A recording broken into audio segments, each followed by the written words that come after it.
Channel 11 Sports with Kane O'Neill. Hey guys, we are here at the Millennium Center. ETSU learning that it will play Florida in the opening round of the NCAA tournament. And I'm joined now by ETSU head coach Steve Forbes. Steve, you obviously heard you're going to play Florida. Can you just talk about your initial reaction and then the reaction from the crowd here? Have you ever heard anything like that? No, it was overwhelming. I've done this 9 times now, and I've never been a part of something this special as far as our crowd and our students and our team being that excited when their name came up. I've been in some of these situations where they were mad or just kind of disappointed or just kind of blasé. It was unbelievable energy in the room today. And when you saw Florida come up, what was kind of your initial reaction for that matchup? What do you think you're going to have to do against I like the matchup. I've known Mike White a long time. Mike was an assistant at Ole Miss when I was at Tennessee with Jason. So we have familiarity there. They have a really athletic team. I've watched them a little bit, not extensively. They've had a nice year. They play a lot like we do, fast and athletic. They press. So, they got really good guards. Kevon Allen's a really good point guard, and Rick Barry's son shoots underhanded free throws. I know we can't foul Cannon because he'll make them.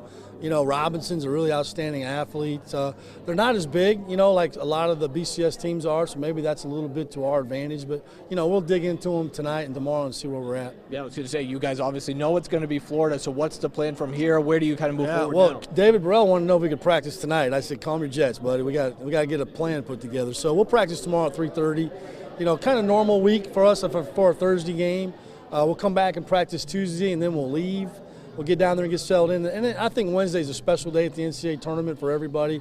You get to have media day. You get to have the open practice. And I'm pretty sure our guys will probably dunk the ball a few times in open practice.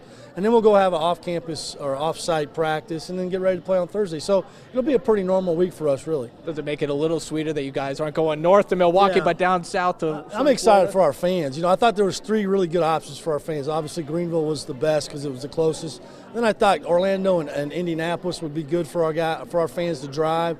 I know it's tough, but at least we have our fans have the opportunity to make a drive instead of driving to Buffalo or Milwaukee, which would be pretty much out of the question. So that part was exciting, and I'm happy for that. Now, a lot of your players obviously haven't been to the NCAA tournament, only have a few, but the guys on the bench, as far as the coaches, how are you leaning on that experience for what you have to these guys? Well, we'll lean hard on it. We've already talked a lot about it with our team, and now we'll continue to do that moving forward now that we know who we're playing.